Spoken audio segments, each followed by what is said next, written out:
Audio.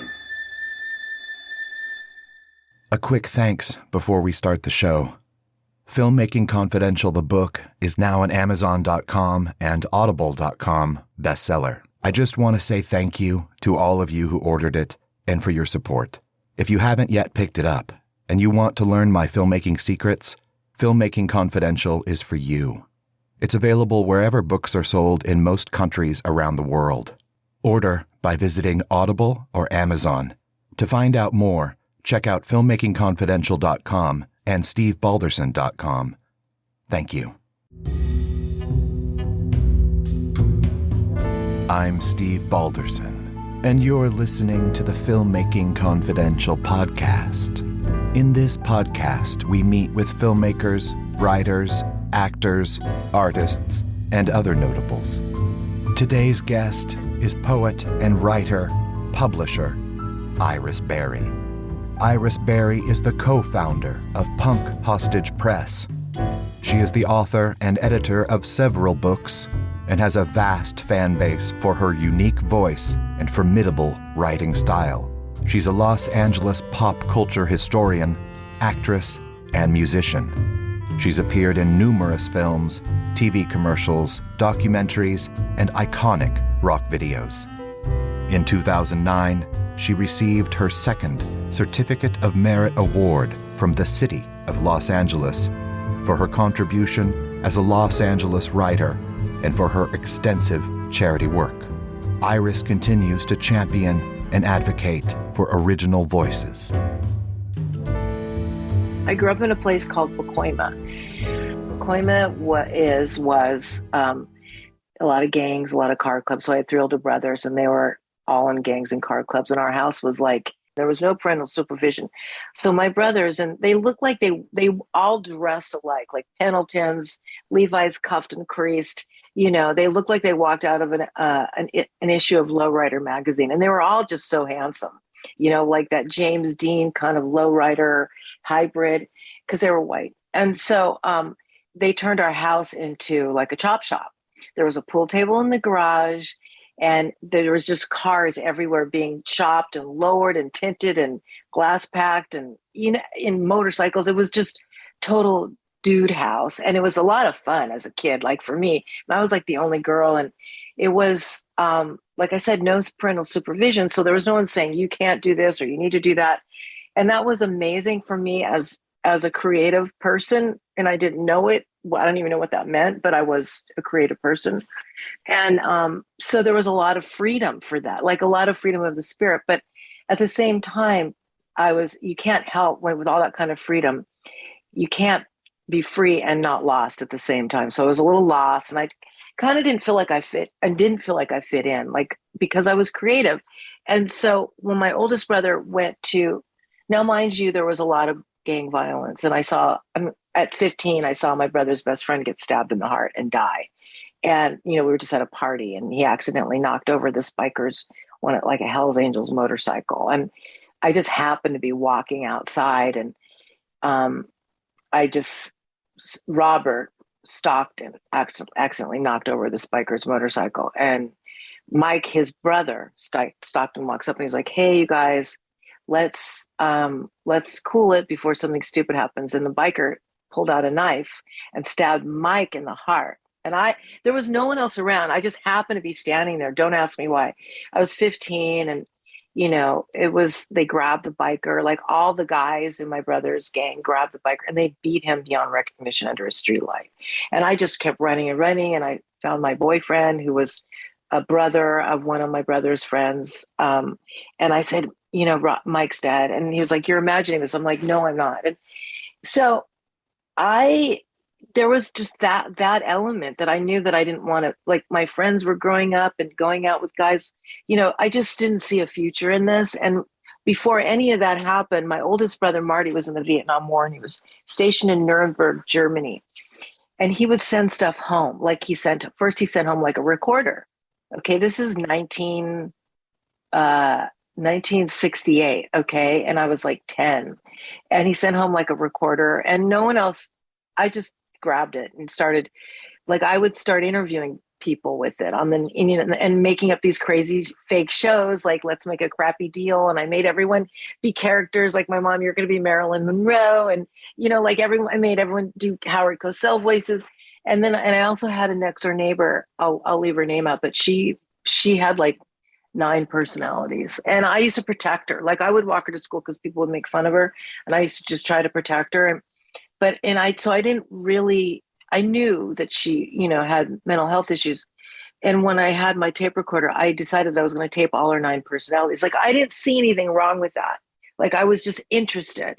And her mom found out about it and came over and said, your daughter's not ever allowed to around my kids again. Like I felt bad, but I honestly didn't know that what I was doing was wrong. But that was I'm just basically trying to paint a picture of who I was. I was already me then, interested in people and filming people. So then my brother Marty sends home a movie camera, which I grabbed right away, and I started making movies with everybody on the block. And like, Mom, you get in the trunk, and then we'll stop the camera, and then Diane, you get in and you get out. So it looks like my mom got in and died. Like I was just, or you walk behind a tree, and then Mom comes out instead of dying. Like I was just having a blast, because with all those things, thank God my brother Marty sent this. I had a creative outlet in the middle of this chaos of a life. Like this is how chaotic it was. I was 4. And my mom and I had gone to the Broadway, and she didn't have a car then. So we took a cab there, and then we took a cab home. And, remember my brothers were making, doing mechanical stuff with the garage and cars and stuff. So they were working, I guess, with some flammable stuff. And we got home in the cab, and the house was on fire.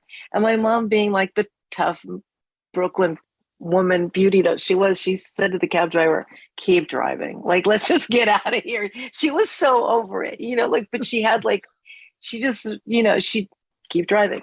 And, that's something that me and my brothers laugh about now. These creative elements gave me that kind of freedom. And I didn't really think about it. It was just there. It was there, and it was an outlet. And so when I was about 16, I knew that if I didn't get out, I was like the weirdo.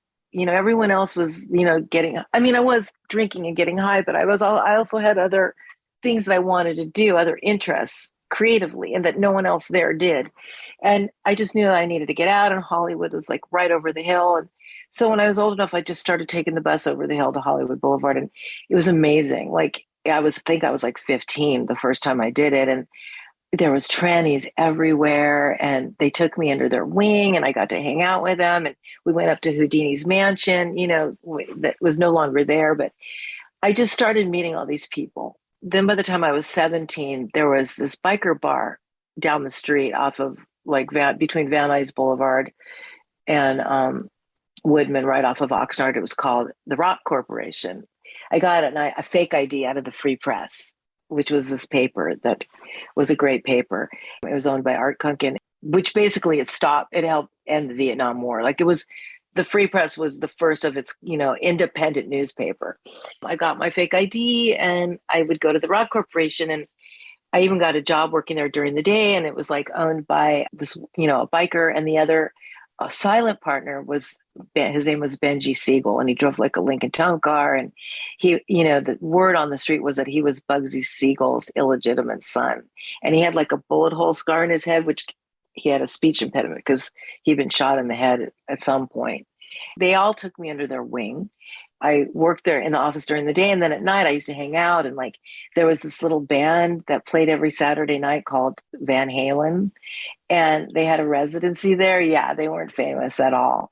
But then during the week, because punk rock was starting to happen, I think it was about 76, I was 17, they started having punk shows, and that's where I met everybody. That's where I met Pleasant and Trudy and the Go-Go's, and X played, and just all these bands, and I fell in love with it. And my friends were like, what are you doing? I remember seeing Pleasant and Belinda and Margot and Kathy Valentine and Trudy and Helen Keller. They were all in the bathroom, and they were wearing black lipstick. Now this is the 70s, I was still wearing dittos and, lip gloss and, just demented fur. And I walked in the bathroom, and I saw them, and I go, why do you guys want to make yourselves look ugly? And they were like, no, it's beautiful. And I heard that. And they they took me under their wing and we became friends. And I started, that was my introduction to punk rock. And I started hanging out with them. And then I started going, I was already going to Hollywood, but then I, was going to see punk shows. Do you remember your first punk show? Well, it was at the Rock Corporation. So I'm thinking, I think it was X, it was the Simple Tones, it was the Flyboys, and it was the Go-Go's. But apparently Joe Strummer from The Clash was there to see the bands. Like, it was like that, even though it wasn't like now we know The Clash. And none of them knew how to play their instruments, which was what I fell in love with, like, because they were learning on stage. And I saw this freedom, and I got it. It was the DIY thing before I even knew that there was a term. The Hollywood punk thing was all based like in art, right? Like it was, a lot of people from, art school was migrating. Like it was this new exciting thing. And it was rebelling against arena rock and Led Zeppelin and like all those big, like, because in order to have a record, then you had to have a record deal and you had to have a record company paying for your time in the studio. And it was thousands of dollars. And these punk bands were just doing it on their own. But if there's a photo of you from that time, or you got to make a recording, it was because you were a person of interest. Like no one had a camera, but someone who'd studied photography and wanted to be a professional photographer. Like it's now Ed Culver and it's, Gary Leonard. Like I didn't have a camera. I didn't have a phone. We didn't have phone cameras. So if there is a photo of people from that time, it's because they're a person of interest. And like my dear friend who's no longer with us, Jules Bates, he was a great photographer. And he went down in the mask and he took all these pictures of them in the mask. And all that was so freeing. No one had to give you permission to be in a band or to become something or something creative. It's like what you do now. It's what me and Pleasant still do. So it was this beautiful freedom of not waiting around for someone to tell you you can do these things. So when I was 19, my mom came, maybe I was 18 or 19, my mom came home from Las Vegas. She married her boyfriend. She was like, I'm home and I'm married. And God bless her. She raised 4 kids on her own. You know what I mean? Like she was done and she just wanted to live her life. And she'd been with her boyfriend for a long time, my stepdad. And she was like, I'm married. I'm out of here. I was like, what do you mean you're out of here? Like, what do you mean? She goes, well, you can keep the apartment. And I'm like, with what job? Like she was like a teenager. Like at the time I was really upset, but I get it. So I moved in with my first punk rock boyfriend. We moved in down like off of Sunset. It was Palm Avenue. It was right behind like where the Viper Room is now, right off the Sunset Strip. And our next door neighbor, my boyfriend and I, his name was Bob Jones, and he looked like he was in the Sex Pistols. He was super cute, and he was my first punk rock boyfriend. And our next door neighbor was a guy by the name of Blackie Dammit, and that's Anthony Kiedis's dad. And Anthony would come visit him. He was like 14 and 15. Like that was the first time Anthony and I lived next door to each other. And Hollywood was amazing then. It was like, especially West Hollywood, it had this magic in the air. And I don't know if it was because, and it's still there, that magic. I don't know if it was because it was all of the souls and the spirits of like, decades of Hollywood and the Sunset Strip and, the many incarnations that had taken on and just all that creativity, but it had a magic in the air. It was amazing. And so we were right off of, right by the whiskey and the whiskey was having punk shows. So a lot of places were having punk shows, but the record companies really weren't, they just couldn't figure it out. They like Blondie got a record deal and, Patti Smith. And then, they could take chances on that, what they called, I think they called it new wave, even though Blondie probably would have never called themselves that. But so there was punk shows and I was still meeting more punk rockers. And then we moved one street over to San Vicente, it was about a cigarette walk from the whiskey. Like every night at 5, I would walk up to the whiskey and I'd go in the side door with all the bands for sound check and I would just stay. Like I saw so many great bands. I saw The Clash, I saw Johnny Thunders and the Heartbreakers, I saw, the Police, I saw I went out with Joe Strummer. Like one night I went, and I just started meeting everybody. And down the street from there was a place called the Tropicana Motel. Are you familiar with the Tropicana? Mm-hmm. Yeah. Yeah. And it had Duke's coffee shop was at the bottom, and it was family style. So everyone sat at the same tables, and you would go in there and like you'd see Muhammad Ali sitting at a table, or Andy Warhol, or William Burroughs, or Andy Kaufman, and Lita Ford, like everybody, and all the punk rockers. And Tom Waits lived in the back, and Chucky Weiss, and like people would come to stay there to do shows, and they just end up living there. Like the Cramps came into town, they ended up staying for a month or two. The Dead Boys, like it was just that place. Like in the lobby, there was a sign, one rule, no hair dyeing. That was it. Like that was the only rule. The pool was painted black. Okay. And it had AstroTurf everywhere. It was wild. You could just go door to door to door. And like the sign, it said, $6 a night. And then when they changed the price to $9, they just flipped the 6 over. It was amazing. Like, I don't think you could do that now. I don't think places like that can exist. It was before corporate America really kicked in, where Hollywood and West Hollywood and Los Angeles, there was still a lot of mom and pop businesses. And the thing about the Tropicana, it started out, I want to say in the 50s, it was a haven for character actors because they could afford it. And it used to have like photos of the character actors in the lobby. And then, the 60s came and, the Doors. And so Jim Morrison would stay there. And I think in the 50s, Sandy Koufax owned it. It was called Sandy Koufax. It was Tropicana Motel. Like everything, the motel changed with the times. So, then punk rock came, and it was just a punk rock haven. Like there was the hotel in the front, all the, regular rooms were motel rooms. And then there was an alley in the back where you could park, but there was these bungalows. Tom Waits lived in a bungalow for 5 years, and so did Chucky Weiss. And they used to work at the Troubadour, which was down the street. And there was a train that used to go down the street, down Santa Monica Boulevard, like a train. And when they had to go to work, they would jump on the train in front of the Tropicana, and they'd get off at the Troubadour. Amazing. It was just a very charming time. And I was free and lost all at the same time, just trying to figure it out. With all that in front of me, it was amazing. Iris Berry. Another fantastic guest is Her Royal Highness, the Princess of Hollywood, Pleasant Gehman. And then I also one time brought Kurt Cobain to a Mexican tranny bar, and he was wearing pajamas, and no one knew it was him because it was a Mexican drag bar, You can hear my full interview with Her Highness at filmmakingconfidential.com, in our archives, or by subscribing for free to this podcast. We'll be right back with Iris Berry. Stay with us.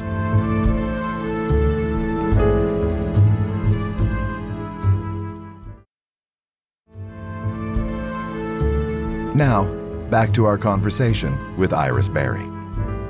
When you're surrounded by so many creative people, it's very inspiring. It's like, oh, I want to do that. I like what they're doing. If they can do that, I can do it, kind of thing. First of all, I was super heartbroken about the way my mom left. And that was, I kind of had to get over that first. And I was finding drugs and alcohol, and the relationship with my first punk rock boyfriend. He left me like he was a house painter, and he was painting Neil Young's house. And Neil Young didn't live there, but his former wife and son lived there, Carrie Snodgrass. And so Bob was there painting the house, and Carrie had hooked up with a bunch of the punk rockers and made friends, and it was like a party place. And so he left me for Carrie. He hadn't come home all night, and we lived in this apartment above a garage, and there was a house in front of us. There was like this biker, brother and sister, young biker. He wasn't a real biker, but he had, like, he would build his Harley inside the house. And I don't know what happened, but all of a sudden I'm tossing and turning, wondering where Bob is. And I hear the cops outside. He's like, Iris, tell him I'm a good guy. Tell him I'm a good guy. And I'm like, he really is a good guy. I don't know what happened. And as they were getting him in the police car, they looked up at him and they said, oh, by the way, John Lennon was just shot and killed in New York City. Yeah, it was one of those nights that you just never forget. Like, my boyfriend didn't come home for the first time. Just like I was watching my world and the world fall apart all at the same time. He moved in with Carrie, and I was kind of living on the streets with some punk rock friends. I stayed at this place called the Slab Lab, it was an underground art studio, and a bunch of punk rockers lived there. Rock Bottom from the Spies, it was another crash. It was my first crash pad. Let's just put it that way. I was working temp at CBS Studios, like I was doing temp jobs. A girl that I work with was in a band, and she's, oh, I want you to come see our rehearsal. And she was kind of snotty. That was a thing. I mean, I don't mean to offend anyone, but the punk rockers then had this arrogance about them. And she wasn't really part of that scene, but she sort of took on that arrogance. And I was shocked that she wasn't inviting me over. And I was looking for a place, like a real place to live. Like I was staying with hookers. I was staying with punkers. I was, just trying to figure it out. And because there was no home to go back to, my mom had moved out and with her husband. And so anyway, Stephanie invites me over on Highland and Third. It was this big pink mansion, dilapidating, right? And I go to see their band rehearse, and turns out that the guy that owned the house, there was no furniture in the house, which is a whole other story. It was all in the backyard, all these, you would have died, all these beautiful antiques from the 40s, bunch of clothes the mother had that happened to fit me, in this one room off the side of the laundry room. The house was completely empty except musical equipment. It was this beautiful 2-story Spanish villa house. And as I was leaving the rehearsal, and I write about this in The Daughters of Bastards, the story is called The Pink Mansion. And as I was leaving, Michael, the owner of the house, sweet guy, he said, if you know anyone who needs a room, I'm renting rooms out. I was like, I do. And so I moved in there, which was finally a stable place to live. And really for the first time on my own, because when I first moved out, I was with Bob. Turns out Bob lived at Carrie's house, half a mile away. And we had a cat named Crayon, this white cat. And she found me. She would keep running away from his house to my house. She sniffed me out. I'm not really sure how that worked out, but yeah, it was amazing. So that was kind of really the beginning of me being on my own and figuring out that I wanted to be a writer. And, Mitchell Schneider, who's, has this amazing publicist company, and he's an amazing publicist. He was in the band. And he and I became friends, and he was writing songs, and we were trying to be a band. He was trying to help me, but I didn't really have enough esteem then. I was still kind of broken and trying to figure it out. But eventually, I, started meeting people and finding my people, and the punk scene was flourishing, and started being in bands, and, eventually ran it. And Pleasant and I would totally always just bump into each other. I think it was 1980 or 81. I was driving to go get my car washed. It was totally bashed in. It was one of those $100 cars. I was crossing Hollywood Boulevard in Pleasant. It was Whitley and Hollywood, and Pleasant was crossing the street. And she's like, hey. And I go, hey. She goes, what are you doing? I go, I'm going to get my car washed. And she looks at the car. She goes, why? Because it was such a wreck. So she gets in the car. We go to the car wash. And that was kind of the beginning, because we were neighbors, because Disgraceland I was on one side of Hollywood Boulevard. She was on the other.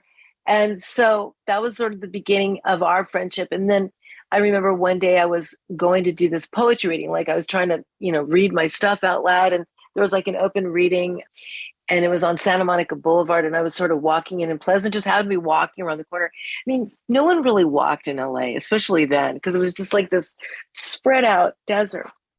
And Pleasant sort of turns the corner, and she's like, hey. And I was like, hey. She goes, what are you doing? I go, I'm going to go do this poetry reading. You want to come with me? She goes, yeah. And I said, but it doesn't start for a while. So there was a liquor store there. So we got a bottle of wine, and we sat on the curb, and we just got so plowed talking about our romantic troubles. I never made it into the poetry reading. That's where we really, really bonded, and we became super close. And then eventually when a room opened up in Disgraceland, I grabbed it. So was she already there, or did she go with you? She was already there. She'd gotten Disgraceland, I believe, with Anne McLean and Kid Congo and Lisa Curlin. And I remember walking by Disgraceland, seeing everyone on the porch, but I didn't know, I didn't see Pleasant. It was just, Hollywood it was pretty beautiful. Walking around Hollywood Boulevard was lovely at that time, because there was still a lot of old remnants from the 20s and the 30s, a lot of old places that hadn't been torn down yet. So And then I like the magic store and the wig shop and, just where you could get really cool shoes and clothes. It was pretty great. So eventually I moved into Disgraceland, and that's when I started being in bands. I had a different boyfriend at that point who's now a famous actor in Paris, but I still didn't know how to separate my love life with my creative life. I didn't know how to do that. I was still just trying to figure the balance out. So when I broke up with him, Pleasant's like, you should move into Disgraceland. She was like, he's kind of like, he's European and he just thinks differently about women and, like more of a possession. And clearly you want to do other stuff.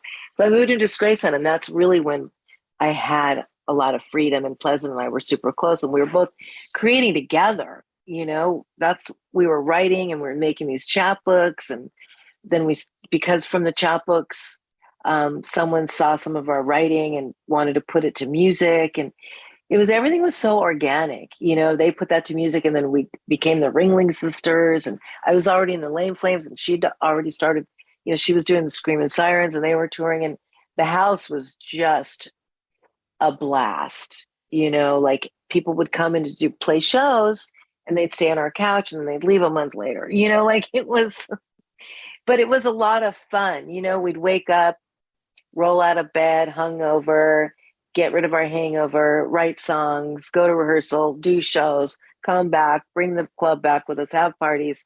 Pleasant and I were both working at the Cafe de Grand. I call it like a punk rock Mayberry, because we walked everywhere or cabbed everywhere, and it was a village, and we were all, doing what we wanted. It was pretty great. That's amazing. Right? Totally. I mean, that's so funny as you're describing it, because I am a proud member of the No Car Club. And love it. You can do that in Hollywood. You can. I mean, where I am based, I go to extremes. I have walked all the way to Doheny, which is people walk. don't. It is a walk. It's a commitment. It's a commitment, and it doesn't feel like, it's not like walking in New York. Mm-mm. Like there's stretches of kind of nothing, right? Yeah, but it changes. It's 4 blocks of this and then 4 blocks of something else. And the one thing that I've always loved about it is that you come across something that you would otherwise be moving so quickly past that you wouldn't see it. Right. And absolutely. you can stop and just look at it, Yeah.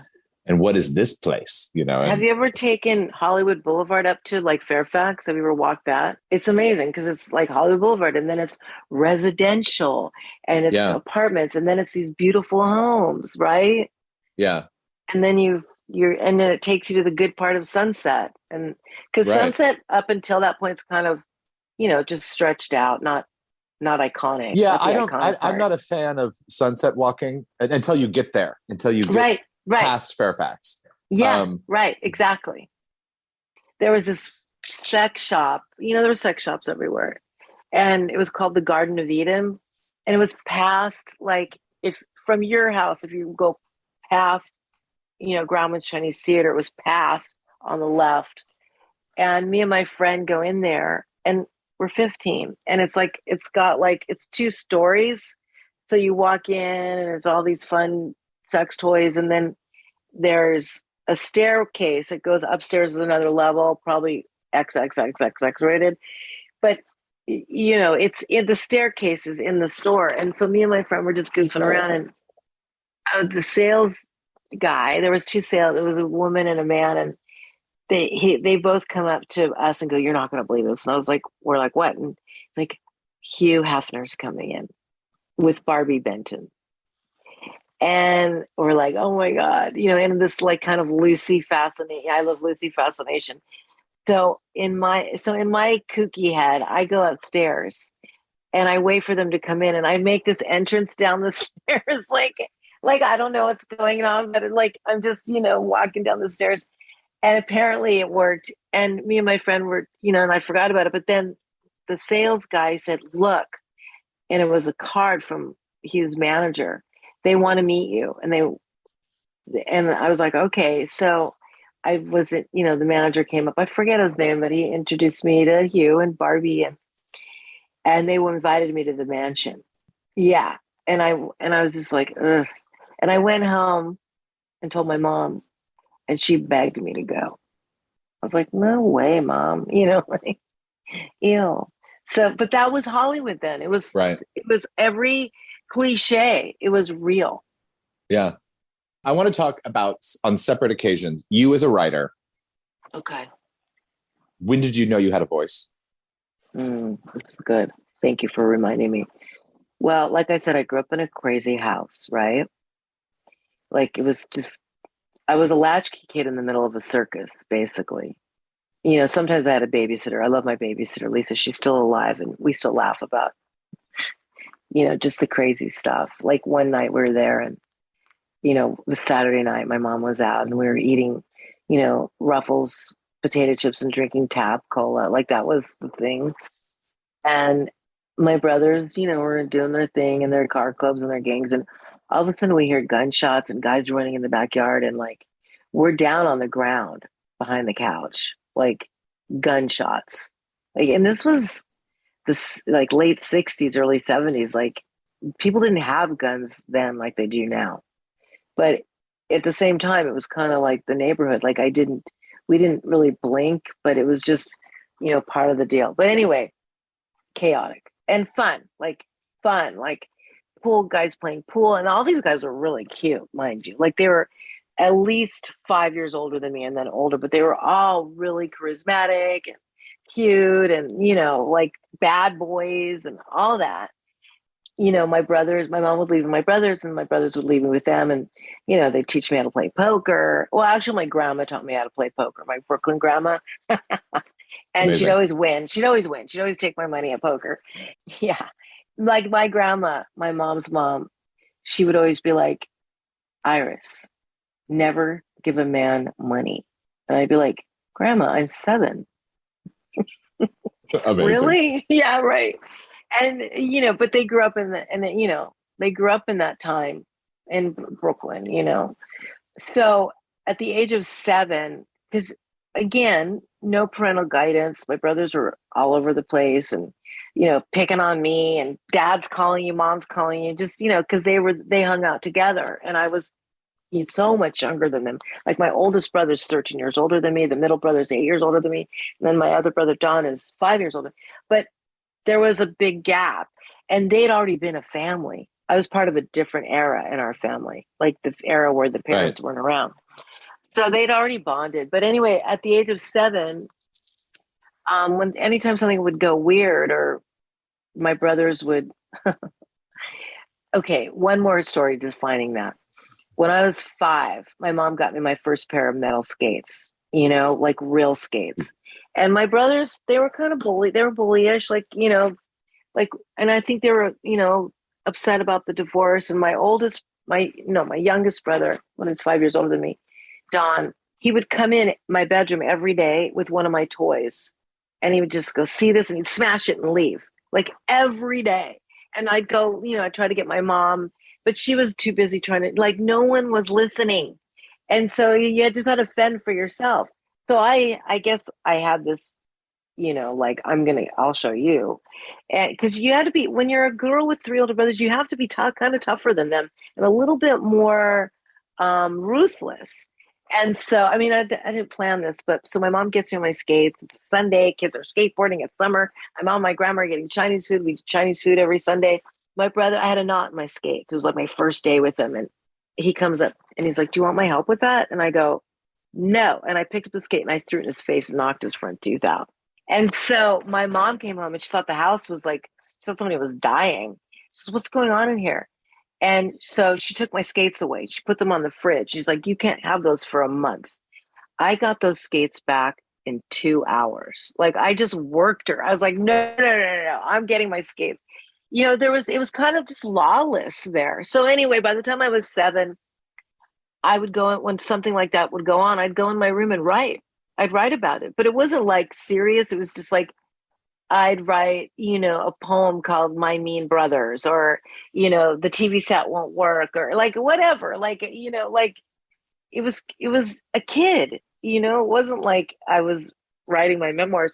So by the time I was about 10, my mom found it all and she typed it up and she said, because I didn't know I didn't know that I was being creative. I didn't know it was like a knee-jerk reaction. Mm-hmm. And so she typed it all up and she said, I guess her and my stepdad, he wasn't my stepdad yet, but they got together with my teacher, and they came back to me and they said, look, if you write 50 more, we can get you published as a young writer. Well, I didn't write again for another 7 years or whatever. Like, wow.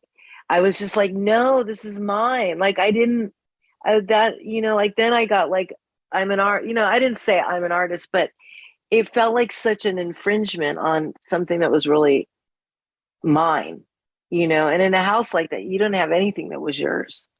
But it was just the way I reacted. Like I tried it, but I couldn't write like that. It was just something that I did naturally and not for an audience, you know?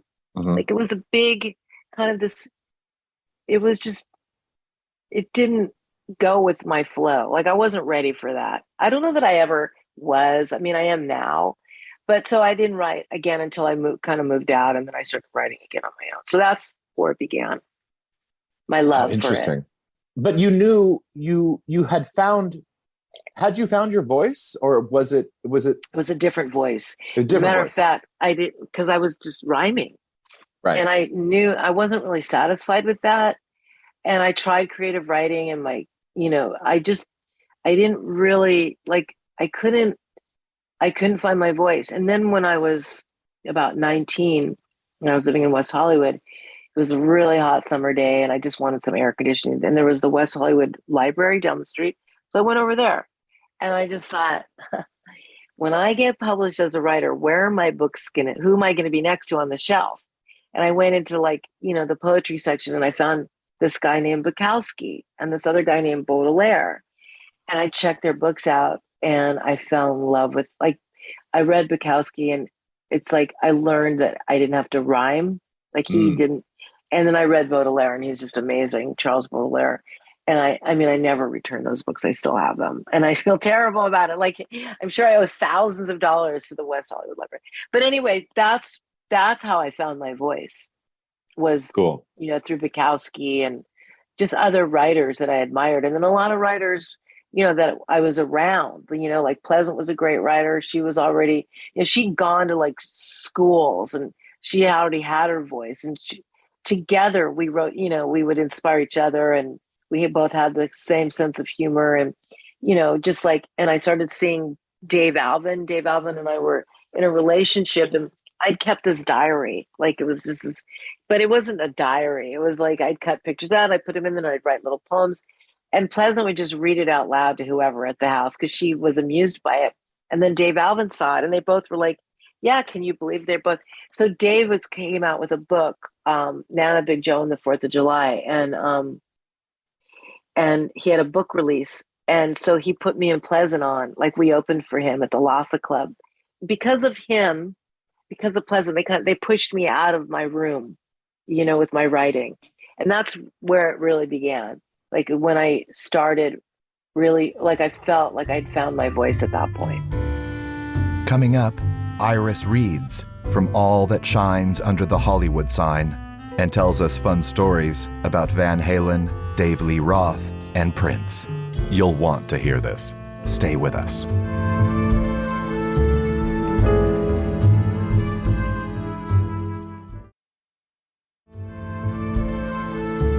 Now, back to our conversation with Iris Berry.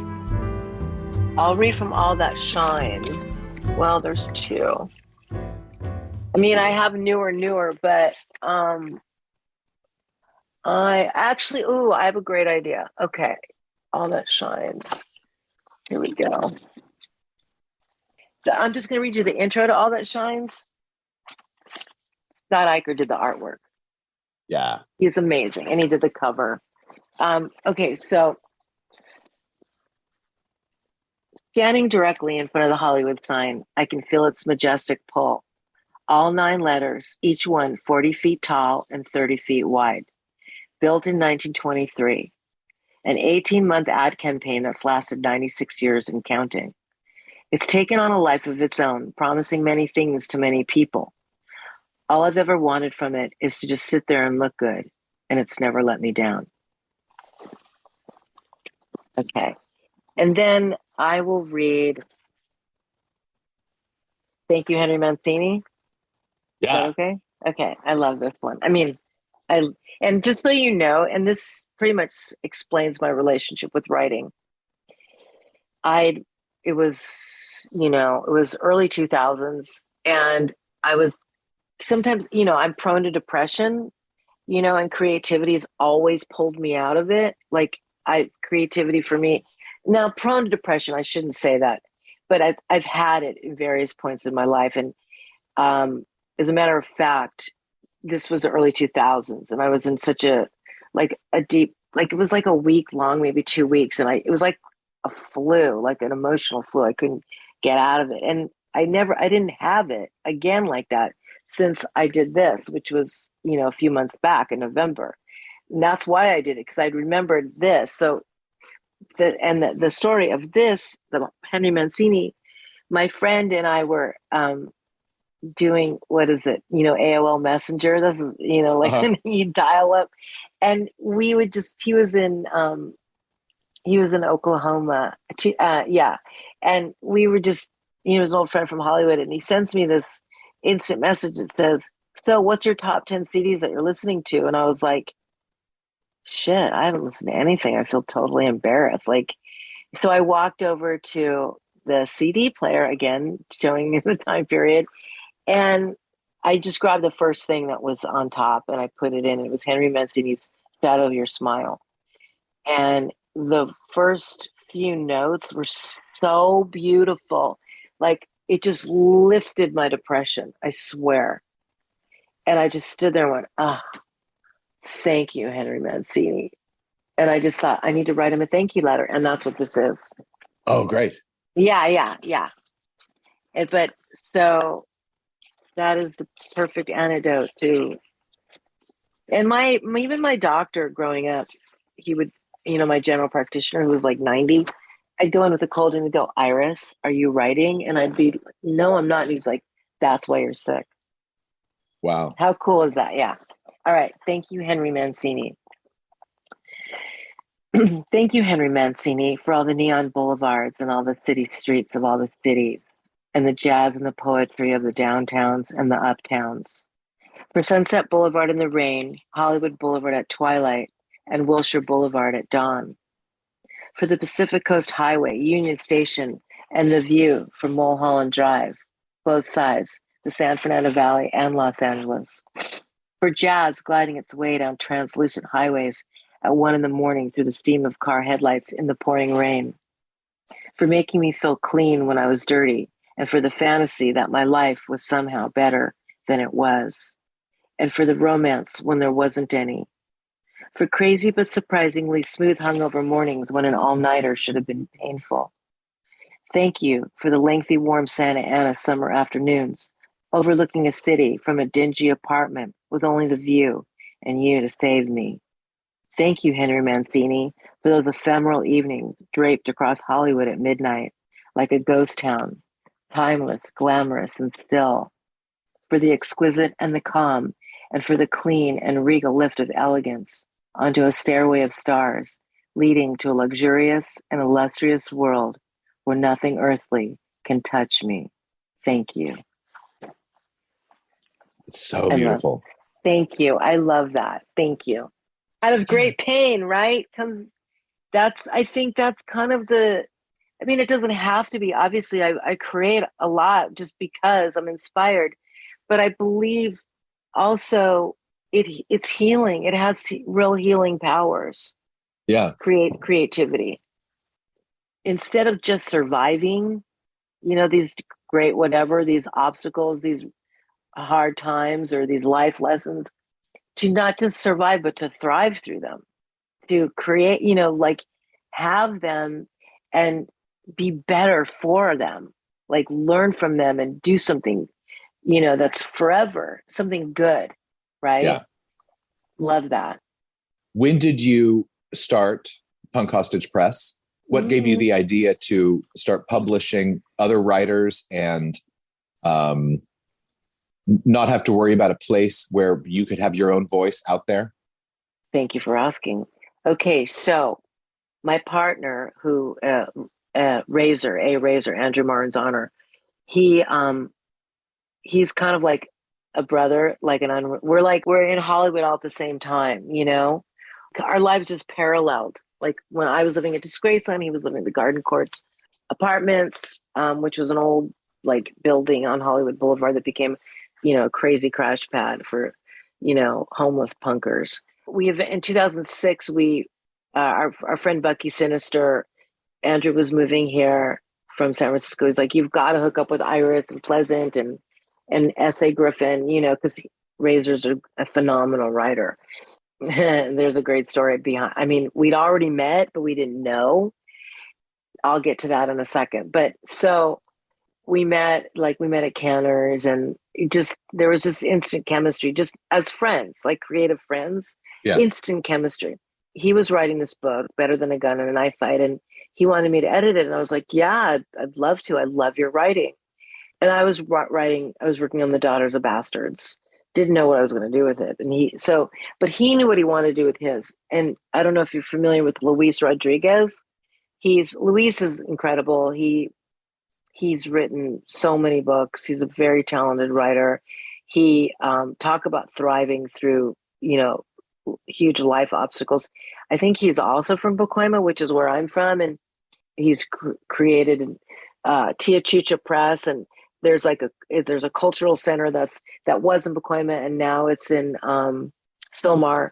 And you know, he's, you know, gone to jail. He's, you know, was in gangs, and he survived, and he helps other guys transition out of jail now. And Luis was the poet laureate, and I think in 2017 of Los Angeles, he was nominated the poet laureate. Like, this is someone who's taken their lives obstacles and turned it into something so beautiful. And he helps guys now transition out of jail. And so anyway, he had Tia Chucha, and Razor wanted to, you know, they'd been talking, and so about him publishing Razor, and I was going to edit. So we drove out there one day to meet with Luis, and he was just like, this is a great book. I totally want to publish it, but it isn't going to be for 3 years. And me and Razor were like, how is that? You know, I didn't know anything about publishing. So, and neither one of us did. And we're just like, whoa, like it felt like, is he blowing us off? You know, like we just didn't know. And, but what he said is, he goes, you guys should just start your own publishing company and do it yourselves. And like, you might as well just said to me, you might as well just Iris, can you just recreate the Empire State Building and build it by hand yourself? Because it's like, what is he talking about? And so Razor and I had a reading that night. We went and ate at Michelli's on off Hollywood Boulevard. And then we did our reading. It was Beyond Baroque and maybe Library Girl. But and then he went back. He was living in Richmond, you know, up in Oakland. He was in Richmond. And I was on my porch, and we were just texting back and forth. And he goes, you know, it's about the event. And he goes, so do you want to start a publishing company? And I was like, okay. Like, it wasn't like I thought about it or thought we would or thought we wouldn't. I just was like, okay, just in the moment. He goes, what should we call it? And I go, how about Punk Hostage? Because that was my custom URL on MySpace, Punk Hostage. Like, cool. I was just goofing around, and he goes, yes. And so we set out to do his book and my book, just those two books. And here we are, more than 40 books later. That's so great. Congratulations. Thank you. It's 10 years we just celebrated. And it's just turned into something so beautiful that I love so much. And because it's really building a community, you know, which is what I was doing when I was a kid. Yeah. Like in the 6th grade, I started my first band. It was called the Mod 5. Like, you know, like with other girls, other girls in school that were my friends, my best friends. And it's just like the Ringling Sisters, it happened so organically. So did Punk Hostage. And I feel like these things happen organically because they come out of love, right? Yeah. Okay, so let me just tell you, let me backtrack a little. So, like I said, you know, Van Halen was like the house band at the Rock Corporation. And that's kind of where I started my friendship with Dave Lee Roth. And then Dave Lee became the silent owner in these bars and these after hours bars called the Zero. And then they'd have new locations, 01, you know, whatever. And he was the silent owner. of, after Van Halen made it, he became the silent owner. So when they played Van Halen played the US Festival, the owner of the 00, John Pokna, he said, look, Van Halen is playing the US Festival. Do you want to go? Dave Lee kind of has a crush on you. And I was like, I'm not into metal, guys. I like, punk, but I'll totally go. Like, and Top Jimmy was going. And so it was me and John Pokna and me and his girlfriend and me and Top Jimmy. And Top Jimmy was really close with Dave Lee. Like, if you look at, the discography of Van Halen, there's a song that he wrote called Top Jimmy. It's a Van Halen song. So I think it was 1982. We drive out to the US Festival, and we're in this old, like, 40s convertible Oldsmobile, and we're driving through the crowds, to the back VIP. And it's like we were aliens, because it was all metal people and we were, not metal. So we get to their backstage area, and it was great. It was like all these buffet tables, like all these tables, and this just endless buffet of anything you want, and an open bar with anything you want, and a DJ. And I was like, everyone was sort of backstage, like hanging out with Van Halen, doing whatever, kissing Dave's ring, whatever. And I was out there by myself, just me and the DJ. And I kept saying to the DJ, because I didn't care about that. And I just wanted, just to, have fun and be there. And so I kept making the DJ play Little Red Corvette over and over and over. But we had the place to ourselves, and so we were laughing and eating and drinking and just. And I think he probably played it about 20 times. Like, he didn't care. No one else was there. It was just me and him. And at one point, John came out and he said, Dave wants to see you. So I just go back and say hi. And then I go back out, to drink and eat and hear dance to Red Corvette again. So I was telling Razor the story, my partner. And he looks at me and he goes, that was you? He was the DJ. Oh, great. Swear to God. Isn't that wild? That's great. Talk about magic, and like synchronicity. Yeah. Yeah. Our paths just kept doing this. How long was that between when you met or encountered? 20 years. Well, no, not him. Prince. Oh. Because Raspberry Beret. Did you channel him by playing it 20 times that night? Then you had the experience. Well, it's funny because I was in his video. Like, Janet Cunningham used to have this casting company called Cash, and she would just cast all of us punks because no one else in the industry wanted to touch us. But right. They always needed punkers in a club scene, and that was us. And so she cast us all in the Raspberry Beret, Prince's Raspberry Beret. And there was it was huge, this huge dance floor with all of us, and they were getting us to do these choreographed moves. And then there was 5 pillars, and they had me on a pillar. They had my friend Maggie on a pillar, and I don't know who was on, but me and Mag, our pillars were right kind of next to each other. And then everyone was down below us. And I totally, in a I Love Lucy kind of way, threw off the dance moves. Like, I was doing it wrong. And me and my boyfriend at the time, Mark Rude, he was in front of me. It was just great to see all these punkers do these choreographed dance moves. None of us were dancers.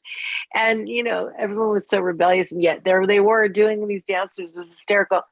And so we'd see it, like it would show up on MTV or whatever. And we'd always go, there I am, throwing it off. And they were like, I'm like, I can't believe they haven't caught that. And then eventually what they did is they covered it, my part, with animation.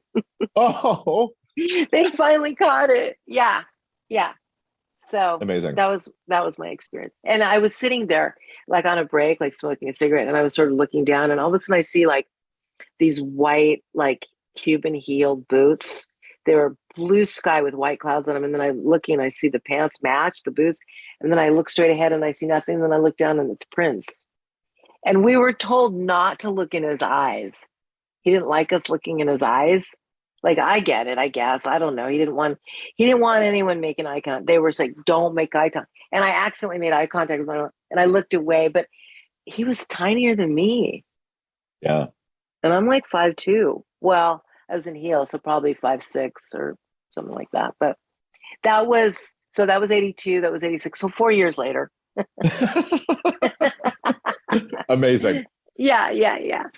So that's kind of the story of Punk Hostage Press. And, Razor took a break in 15, but, he started a family, but we still talk all the time. And I don't make decisions, I always run stuff by him, and he's, we're still super close. And I'm about to publish his daughter, who's an amazing writer. And that's a great story too, because when she was born, he was like 17, and the baby was taken away from him and the mom that she was adopted. And he always wondered where she was. And then she found him, his daughter. Cool. And she was like in her 30s. This was like about, I want to say 5 years ago. And of course she's a writer, and her writing is very similar to his. Like, she's such a great writer. So we just put out his book, Puro Purismo, and she wrote the introduction, which is just a beautiful forward. And now he's going to do the forward to her book, Ophelia Rising. So, I mean, there's stuff like that we get to do that is just so powerful and amazing, and we're going to do your book, which I can't wait, Yeah. So excited, Steve. Yeah. So there's a lot coming up this year, like Pleasant's book, Rock and Roll Witch, Jack Grisham's Pulse of the World, Patrick O'Neill's Anarchy at the Circle K, William S. Hayes's King of the Road, Dan Denton's The Dead and the Desperate. I'm hopefully going to finish my Tropicana book, because I've been doing an oral history on the Tropicana Motel. Some people say, oh, I have writer's block, or I'm like, really? I don't. I just have a need for more time to do them all. It's a wealth of stuff, like, which is beautiful, to know that there's all these things that we want to do passionately. Yeah. And we don't want for more ideas, which is great. Right. Like, that is not an issue. Time is, and it's also, and this is my thing, time versus vision versus finance, right? And how to juggle all three. Yeah. And how to make, like, especially vision versus finance, how to make that work. Because, I mean, maybe now not so much, because we could do all this stuff on our own, which is what I love about the publishing company. It's like, I have an idea and I could just do it, there's nothing. And I know that just because you've been doing the books, it's just like, and you could do that with film. It's like, okay, I want to, like, how to do it, what you need, and you can do it. Like, that's how I feel about the publishing company. Like, any book I want to do, it's like, I just need to, put it together.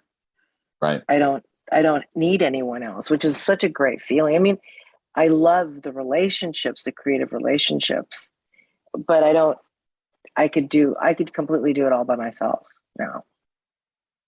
Yeah. That's the beautiful thing of just the freedom of not having to ask permission. Yeah. It's amazing. It's an amazing freedom. And of course, it's always good to have people to bounce stuff off of, right? But at this point, being able to sit down and create a whole book, that is a huge freedom and empowerment.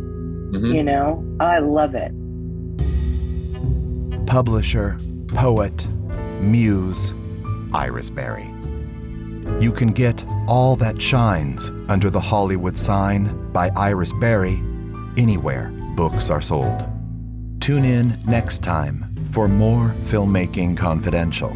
It is totally free to subscribe, and when you subscribe, you'll get upcoming new episodes automatically, and you'll have free access to all our past shows. The Filmmaking Confidential podcast is a production of Dekanga Audio and produced by myself and Ella Spencer. Our original theme music is composed by Kevin Robles. For more of the Filmmaking Confidential podcast, head over to filmmakingconfidential.com. If you have a question about filmmaking you'd like me to answer on the podcast, send me an email using the contact form on the website. To learn more of my filmmaking secrets, be sure to pick up a copy of the book, Filmmaking Confidential, available on Audible, paperback, and ebook. wherever books are sold. I'm Steve Balderson. Thanks for listening and spreading the word. Until next time, keep making, keep doing, keep going.